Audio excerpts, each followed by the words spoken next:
আমরা সবাই মিলে যে যেখানে আছি বাবারা একটু চুপ থাকো বাবারা, একটু দয়া করে একটু অনুরোধ করি, ঠিক আছে বোকা দিবেন না, দয়া করে আমি বিনয়ের সাথে অনুরোধ করি সবাই যে যেখানে আছি যে যে চিন্তায় আছি আপনারা কি মনে করেন তো এই ট্রেন যে লাইনের উপরে নাই এটা স্বীকার করেন তো আপনারা?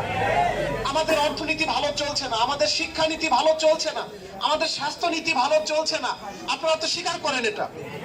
ভাইরা আমি কয়েকটা পরিসংখ্যান আপনাদেরকে প্রত্যেকটা বৈঠকে দেওয়ার চেষ্টা করছি। আমরা রাষ্ট্র বলছে, আমাদের এলজিইডি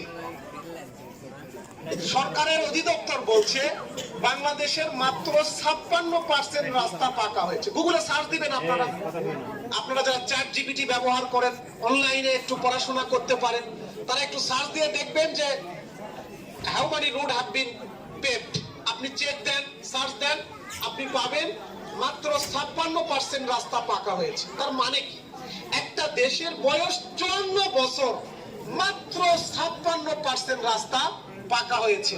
54 বছরেও আমরা 100% রাস্তা পাকা করতে পারিনি। একটু আগে নূর মোহাম্মদ ভাই বলল আপনাদের রাস্তার এই দশা কেন ভাই? 54 বছর পরে প্রশ্ন উঠবে কেন? একটা দেশের বয়স 1 বছর না, 2 বছর না, 5 বছর না, 10 বছর না, এক এক করে 54টি আঙ্গুল গুনতে হবে। 5টা দশক পার করেছি, হাফ সেঞ্চুরি করেছি, 4টা যুগ পার করেছি, আমরা এখনো পর্যন্ত আমরা এই গল্পটা কি কেবল বশিকুড়ার গল্প যে এই গ্রামে কেবল রাস্তা হয়নি বাকি সব গ্রামে হয়ে গেছে? এই গল্পটা ইচ এন্ড এভরি ভিলেজ, প্রত্যেকটা গ্রামের গল্প। রাস্তা নেই, অর্ধেক রাস্তা হয়েছে, 3 ভাগের 1 ভাগ হয়েছে, কোথাও 60% হয়েছে, কোথাও 40% হয়েছে। কেন? আমরা যদি 54 বছরে 100 ফিটকে রাস্তা করতাম, প্রতি বছরে একটা গ্রামে যদি 100 ফিটকে রাস্তা করতাম, আমাদের 1 ইঞ্চি মাটিও রাস্তা বাকি থাকতো না আমাদের। তার মানে 54 বছরেও আমরা এই রাষ্ট্রটার সড়ক ব্যবস্থাপনা ঠিক করতে পারিনি আমরা। ভাইরা আপনি যদি স্বাস্থ্য খাতে নজর দেন, আপনাদের উপজেলা স্বাস্থ্য কমপ্লেক্সে একটা চিকিৎসা কেন্দ্র আছে। আপনারা কি গেলে মনে করেন সেখানে গেলে একটা উন্নত আলট্রা মেশিন, উন্নত এক্সরে মেশিন আছে? যদি আপনি যান দেখবেন টেকনিশিয়ান নাই, টেকনিশিয়ান থাকলে ডক্টর নাই।